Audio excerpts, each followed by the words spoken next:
wabarakatuh. Alhamdulillahirabbil alamin wa bihi nasta'inu ala umuri dunya waddin. Wassalatu wassalamu ala asyrafil anbiya'i wal mursalin wa ala alihi wa sahbihi ajma'in. Amma ba'd. Qala Allah Subhanahu wa ta'ala fil Qur'anil Karim, A'udzubillahi minasyaitonir rajim. Hasiban nasu an yutraku an yaqulu amanna wa hum la yuftanun. Shadaqallahul azim. Jemaah yang dirahmati Allah Subhanahu wa taala. Kita akhir-akhir ini menghadapi musibah. Ada 18 kabupaten kota yang dilanda musibah di Nanggro tercinta ini. Tidak hanya di provinsi kita, ada di Sumatera Utara, ada di Sumatera Barat yang sangat luar biasa diuji oleh Allah Subhanahu wa taala. Tidak kalah juga kita di Aceh, itu ada yang mengatakan seperti lebih dari tsunami yang telah meluluh lantakkan seantero daerah Aceh. Kalau tsunami hanya beberapa kabupaten kota, tapi ini hampir merata. Bahkan di Kabupaten Aceh Tamiang, 95% daerahnya semua diterjang banjir bandang. Para pendengar yang dirahmati Allah Subhanahu wa taala, ada yang mengatakan ini hukuman Allah. Ada yang mengatakan ini ujian Allah. Ada juga yang mengatakan ini akibat ulah dari manusia itu sendiri. Sehingga Allah turunkan musibah sebagai hukuman atas manusia itu sendiri. Pada kesempatan yang singkat ini kami dalam program Mutiara Iman di Kompas TV ini ingin menyampaikan bahwa musibah adalah tanda cinta Allah terhadap hambanya. Jemaah yang dimuliakan oleh Allah Subhanahu wa taala, Al-Qur'anul Karim sudah menyebutkan dalam surah At-Taghabun, Allah berfirman, ma asaba min musibatin biiznillah. Para pendengar yang berbahagia, sesungguhnya apa yang ditimpakan Allah terhadap hambanya itu biiznillah. Itu atas izin Allah Subhanahu wa taala. Jadi tidak ada yang tiba-tiba. Tidak ada yang datang begitu saja. Itu biiznillah, atas izin Allah Subhanahu wa taala, musibah yang diberikan Allah kepada kita semua. Bahkan dalam sebuah hadis Rasulullah pernah mengatakan yang artinya takdir musibah itu sudah di-create, sudah didesain, sudah direncanakan, sudah ditulis di Lauh Mahfuz itu 50 tahun sebelum bumi dan langit ini diciptakan oleh Allah Subhanahu wa taala. Jadi sebelum diciptakan bumi dan langit oleh Allah, musibah di Sumatera ini sudah teragenda, sudah tertulis, sudah didesain oleh Allah Subhanahu wa taala. Jadi ini hanya menunggu waktu saja para pendengar yang dimuliakan oleh Allah Subhanahu wa taala. Nah, oleh sebab itu musibah yang diberikan oleh Allah Subhanahu wa taala kepada saudara kita itu adalah petanda Allah Subhanahu wa taala mencintai hambanya. Jadi bukan sebuah laknat Allah Subhanahu wa taala bagi kita semua. Karena Allah cinta kepada kita, para pendengar yang berbahagia, Dia kasih musibah. Agar apa? Manusia itu sadar akan kedudukannya di atas bumi Allah Subhanahu wa taala. Kalau Allah ingin marah, benci terhadap hambanya, tidak demikian yang dilakukan oleh Allah. Mungkin semua jiwa dan harta itu diluluh lantakkan, tapi ternyata alhamdulillah kita melihat korban tidak begitu banyak, walaupun kerusakan itu sangat dahsyat di antara daerah-daerah tersebut. Ini artinya Allah masih memberi kesempatan bagi kita untuk bertaubat, untuk mendekatkan diri kita kepada Allah Subhanahu wa taala. Dan karena Allah cinta kepada kita, maka Dia ingatkan kita. Seperti kita cinta terhadap anak kita, para pemirsa yang berbahagia. Lalu kita ingatkan anak kita jangan cepat-cepat naik motornya, jangan main di jalan, jangan sembarangan, harus teliti dan sebagainya. Karena kita cinta terhadap anak kita. Begitu juga Allah cinta terhadap hambanya, lalu dia beri peringatan bagi kita untuk kita kembali kepada hittah, kembali kepada Allah Subhanahu wa Ta'ala. Bagaimana yang dimaksud dengan kembali kepada Allah Subhanahu wa Ta'ala? Kita harus beribadah kepada Allah Subhanahu wa Ta'ala, karena tugas manusia di atas dunia ini adalah untuk mengabdikan diri kepada Allah Subhanahu wa Ta'ala. Dalam Al-Qur'anul Karim, Allah Subhanahu wa Ta'ala berfirman, "Wa ma khalaqtul jinna wal insa illa liya'budun." Tidak kami jadikan jin dan manusia, kata Allah Subhanahu wa Ta'ala, illa liya'budun, kecuali untuk mengabdikan diri mereka kepada Allah Subhanahu wa Ta'ala. Cinta Allah kepada kita, lalu kita sadar, maka kita dekatkan diri kita kepada Allah Subhanahu wa Ta'ala, agar para pendengar yang berbahagia, kita betul-betul mendapat hidayah dari Allah Subhanahu wa Ta'ala. Banyak hal lagi musibah yang diberikan Allah kepada kita. Di antara rasa cinta tadi, ada juga bahwa musibah yang diberikan Allah merupakan peringatan Allah kepada kita. Maka dengan peringatan Allah kepada kita itulah kita terus mendekatkan diri kepada Allah Subhanahu wa Ta'ala. Ala bizikrillahi tatmainnal qulub. Sesungguhnya dengan mengingat Allah, hati kita akan tentram. Ketika musibah datang, lalu hati kita diingat kepada Allah, maka hati kita akan tentram. Jadi musibah yang gelap gulita, nggak ada listrik, air, lumpur di rumah, kita nervous, kita gelisah, kita tidak nyaman. Maka dengan kita mengingat Allah, insya Allah, Allah akan berikan ketentram bagi kita. Selanjutnya, para pendengar yang berbahagia, musibah yang diberikan Allah sebagai tanda Allah cinta dan peringatan bagi kita, dan tentunya ada tanda lain yang akan kita bahas setelah ini.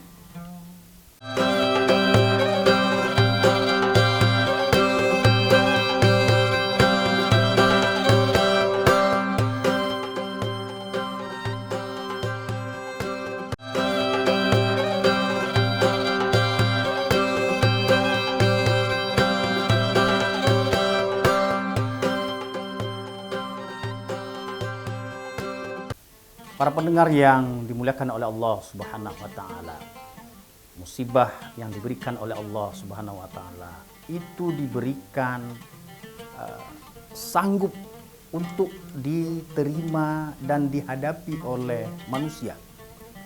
Allah tidak akan memberi ataupun memberi beban kepada kita kecuali kita sanggup untuk menghadapinya.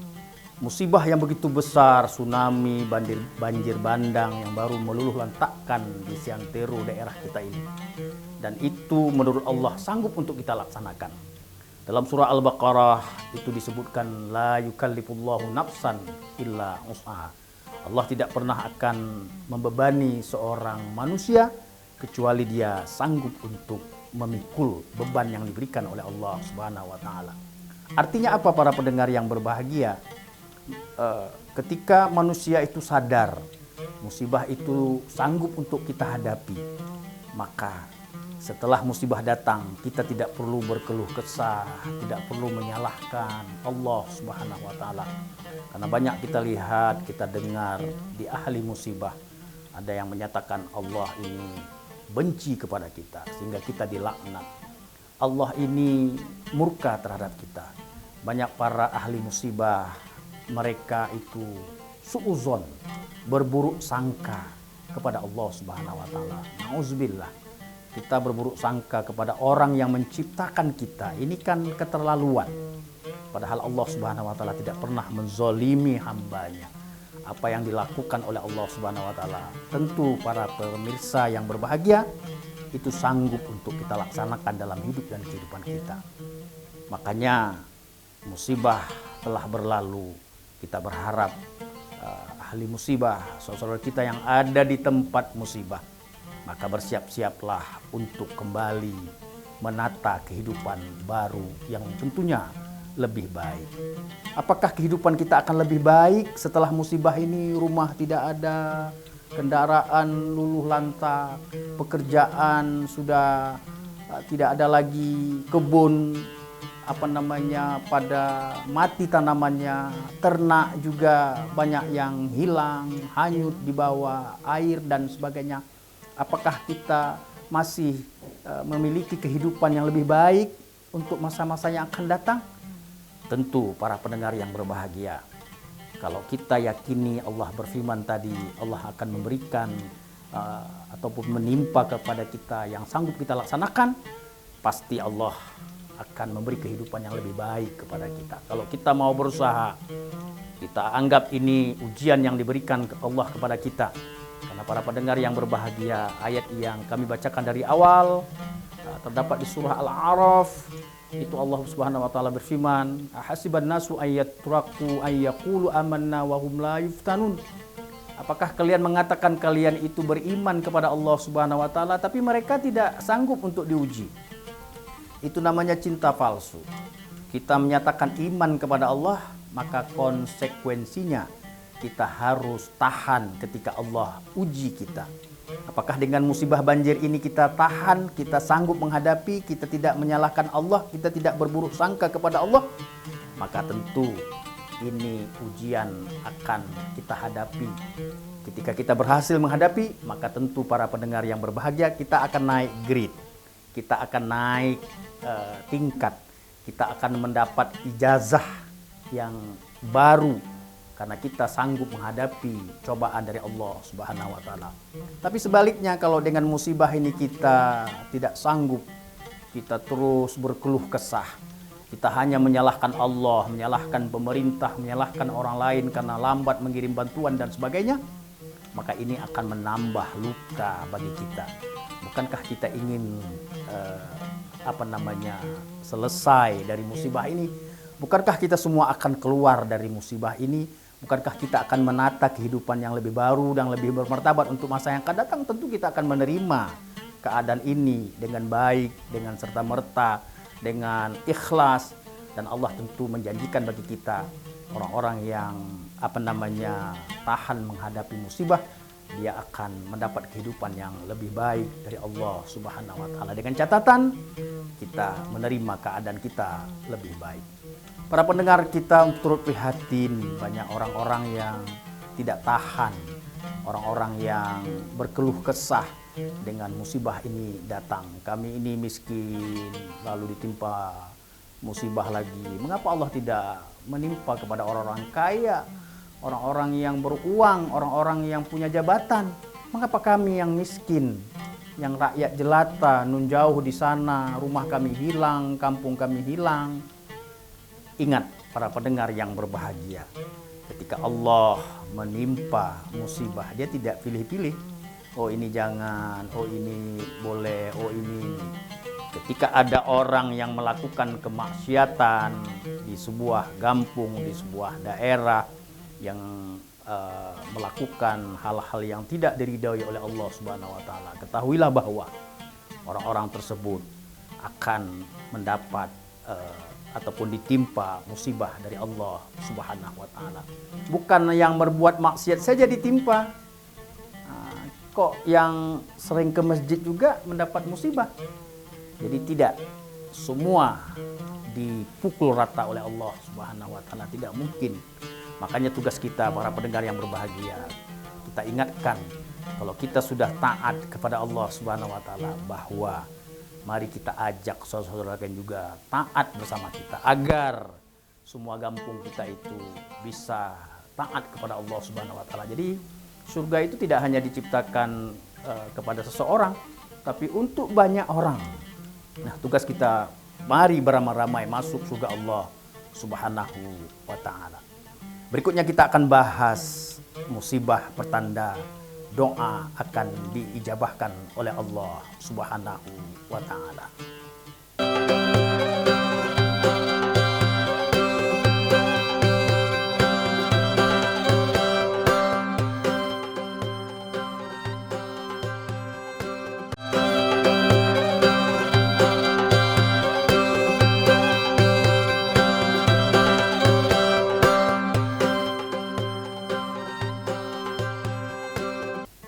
Para pendengar yang dimuliakan oleh Allah Subhanahu wa taala. Musibah yang diberikan Allah Subhanahu wa taala adalah jalan untuk diijabahkan doa-doa kita. Kita kan tertatih-tatih, kita dalam keadaan kekurangan, lemah. Mungkin banyak di antara ahli musibah itu yang terkena beling, terkena kaca, terkena hentakan kayu gelondongan yang begitu dahsyat. Ada yang dirawat di rumah sakit, ada yang mengeluh kesakitan. Ketika itu juga kita dengar rumah sakit pada penuh dengan pasien-pasien luka akibat banjir bandang yang menimpa mereka. Ingat para pendengar yang berbahagia, ketika kita sabar dalam menghadapi kesakitan, ketika kita sabar dalam menghadapi cobaan yang diberikan oleh Allah Subhanahu wa taala, ketika kita sabar dalam menghadapi ujian Allah, ketika kita sabar ketika orang menzalimi kita, maka petanda doa akan diijabahkan oleh Allah Subhanahu wa taala. Orang yang sakit, terutama dia ditimpa musibah, maka doanya akan dikabulkan oleh Allah Subhanahu wa taala. Orang yang sakit berkepanjangan, dah berobat ke sana kemari tapi tidak sembuh, ingat bahwa Allah akan mengampuni, Allah akan jadikan sakit mereka sebagai kafarat doa, kafarat dosa bagi orang-orang yang sakit. Jadi pemirsa, sakit yang kita derita itu tidak serta-merta akan menjauhkan kita dari Allah Subhanahu wa taala. Tapi sakit yang kita derita sebagai kafarat doa dari Allah Subhanahu wa taala. Dengan catatan para pendengar yang berbahagia, kita harus sabar dalam menghadapi musibah yang diberikan oleh Allah Subhanahu wa taala. Atau kalau kita sakit, jangan kita biarkan biar sakit itu menjadi kafarat dosa bagi kita. Tidak.